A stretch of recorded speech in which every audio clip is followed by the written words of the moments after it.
I've been waiting for you to come because I wanted to ask this question. And thank you, Warren, for calling it in.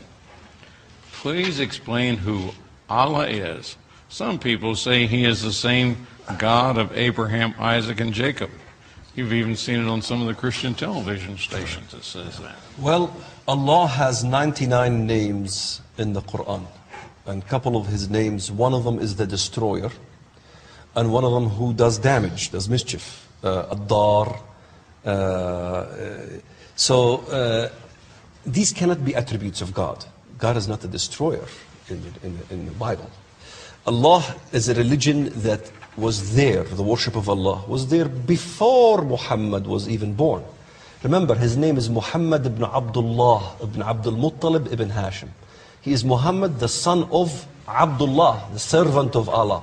So how could have Muhammad introduced Allah if his father's name is the slave of Allah? You see, it's a Babylonian religion. You have to understand, Nebuchadnezzar, his son Nabonidus came to Arabia. He came to Yathrib, since you mentioned Yathrib. He came to Yathribu. Look at the oracles of Nabonidus. And he established the worship of Marduk, which did not work. It was not palatable to the Arabs. So then he introduced the worship of the moon god, and that flourished in Arabia. That's why it's called the daughter of Babylon. That's why Arabia is a daughter of Babylon. So you had the introduction from Babylonian religion. It's a Babylonian religion. And if you look at like people in the Bible regarding the Antichrist, or regarding Gog, let's say. Gog is, we always ask, who is Gog? Gog is a reference to a real historical figure. His name was Gaigez, Gugu. He was from Lydia, which is Turkey. He worshipped the god Men, which is the moon god. So the establishment of the moon god came from the eons of time. And most Muslims don't know why the moon god is there. It's the crescent moon on all the flags, the minarets, and so forth. It's all over, the symbol of the crescent moon. Yes.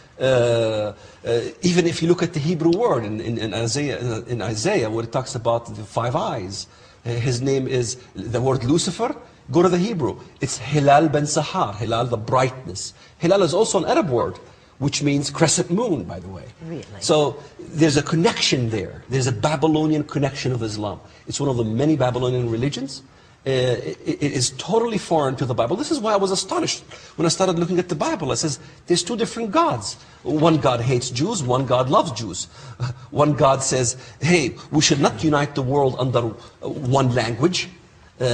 Babylon, from that moment on, God changed the language.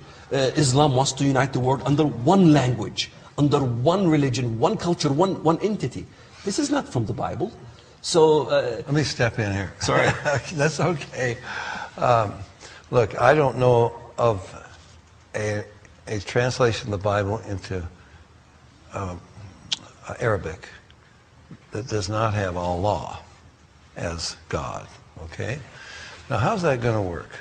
The Quran says Allah is not a father, and he does not have a son.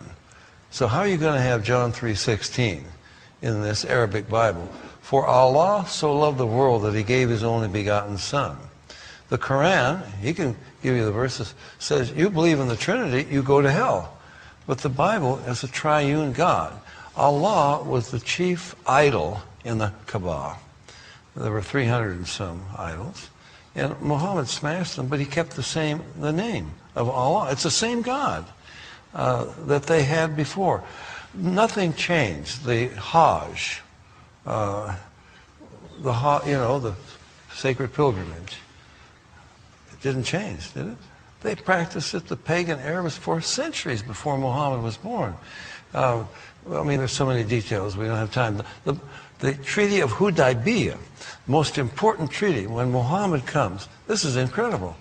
He's started this Muslim religion, supposedly, and he's living in Medina now. And he comes in 628 AD with his followers. These are new Muslims now.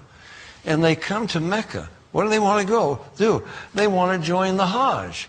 What is the Hajj? They're going to go to this Kaaba.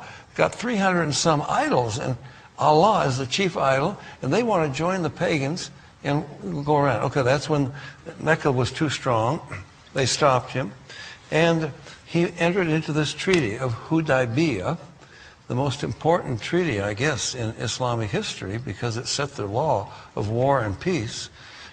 It established a hudna. And these guys are not talking about peace. They're talking about a hudna, a temporary ceasefire so we can gather our strength to destroy you, okay? So, but as part of that deal, Muhammad got to come then the next year, 629. Here he comes. These are Muslims. This is Muhammad, the prophet of Islam. And they join the pagans. They go 7 times. Did you ever go on that pilgrimage? No. My father did. Yeah. Go 7 times around the Kaaba, kiss the dark stone, touch the stone in the Yamani corner, run between Marwa and Safa, you know, go to Wadi Mina. Every year they get trampled to death over there and throw 7 rocks each at each of 7 effigies of Satan, supposedly. All of the pagan ceremonies that were established before Muhammad was born, the Muslims do them today. Only thing they changed was, instead of Allah being the chief God in the Kaaba, Allah is the only God, and if you don't admit that, we kill you, okay? The Ramadan is the same thing. It's the same pagan ceremony. The Quran says, you could probably tell us the verse, that the Quran was first inspired in the month of Ramadan, right? Which says Ramadan already existed. And it was to be... Maybe I could recite the verse. Yeah, okay. إِنَّا أَنزَلْنَاهُ فِي لَيْلَةِ الْقَدْرِ. We have descended the Quran to thee in the night of vision. وَمَا أَدْرَاكَ مَا لَيْلَةُ الْقَدْرِ. What do you know what the night of vision is? لَيْلَةُ الْقَدْرِ خَيْرٌ مِنْ أَلْفِ شَهْرٍ. It is the night of vision that this Quran supposedly came down. That's when the crescent moon shows up. It's better than 1,000 months. تَنَزَّلُ الْمَلَائِكَةُ فِيهَا وَالرُّوحُ بِإِذْنِ رَبِّهِمْ. It's the day when the angelic host is cast out of heaven by the order of their Lord. Who is their Lord? And when are the angelic hosts cast out of heaven? This is in the Bible, the demonic force. And here's a parallel. The demonic force in the Bible is the good host in the Quran. The Antichrist of the Bible is the Mahdi of Islam. 2 John 2:22. Who is the liar? He who denies that Jesus is the Christ, that God came in the flesh. He is Antichrist that denies the Father and the Son. Major. So what is Allah? Allah is the religion of Antichrist. It is a form of Antichrist. It is a system of Antichrist. And maybe, I know Dave Hunt will agree with me with that one. Talking about Sharia law, you know, everything Dave Hunt would say about what's happening in the world proves my point. Who's changing the laws? Who's asking to change all the laws throughout the Middle East? Who's establishing Sharia law? And what does that law says? Women have no right. Does not honor the desire of women. And honors a God of forces, a God of fortresses. Who's honoring a God hungry of war and jihad? Who's doing that these days? Is that not a religion of Antichrist? Oh, my, yes it is. You're making some good points, brother.